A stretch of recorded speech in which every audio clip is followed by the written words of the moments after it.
Today we are going to make some breakfast sandwiches, and we're going to make our own English muffins to put them on. This is a tasty breakfast sandwich that you can prepare ahead of time, wrap in foil, keep it in the freezer, keep it in the fridge, and just grab it in the morning and go. I will show you how. Let's go. We're going to start with the delicious bready base for our breakfast sandwich, the English muffin. I used a recipe from Claire Saffitz's book, Dessert Person. I will put a link in the description below. To start this recipe, we're gonna do what's called scalding milk. We're going to heat 1.5 cups of whole milk in a sauce pot over medium heat just until it starts to steam and a skin forms on the surface. Then remove it from heat. We can add 2 tablespoons of unsalted butter and 2 tablespoons of honey and a pinch of salt.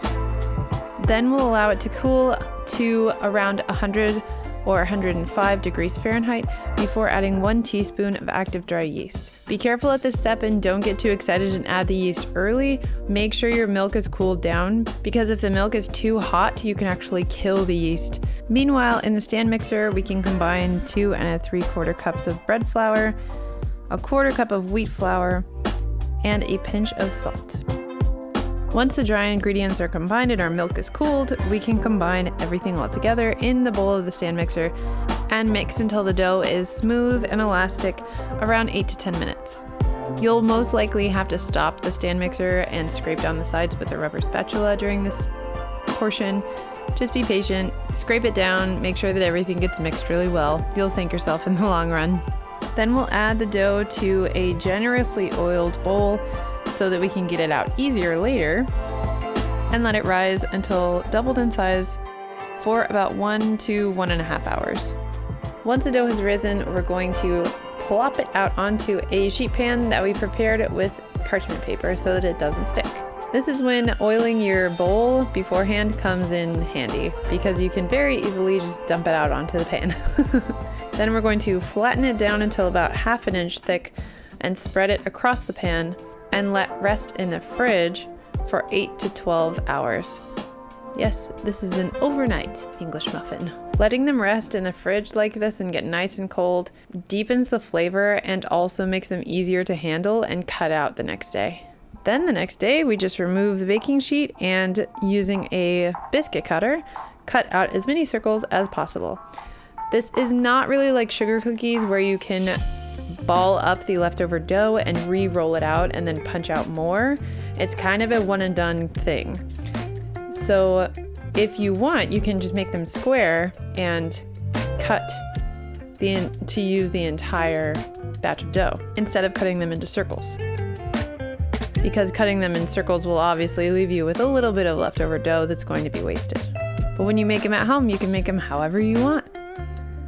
Once all the muffins are cut out, we're going to transfer them onto a cold skillet and place them about 1/2 inch apart. They're going to puff up in the skillet, so we want to make sure that we leave enough room in between. Don't crowd the pan. Griddle them until they're deeply browned on one side and the surface has gone from shiny to matte. This takes about 7 to 10 minutes. Flip them and reduce the heat to low and cook until the second side is deeply browned, just like the other, about 5 to 7 minutes. The key here is low and slow. If you have the heat too high, they're going to burn very easily. So low heat for a longer period of time will result in nice browning and fluffy interior. Then when they're done, you can transfer them to a wire rack and allow them to cool completely. While the English muffins cool, we'll cook some breakfast sausage patties.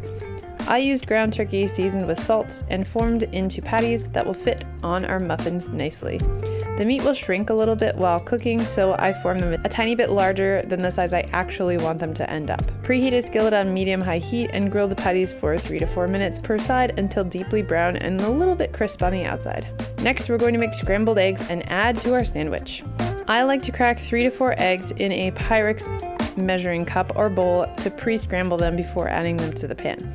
Add however many eggs you'd like to make for the portion of sandwiches you're preparing. I typically do 1 egg per sandwich and 1 to 2 tablespoons of milk, and whisk with a fork until homogeneous and all of the egg yolks are broken down and incorporated well.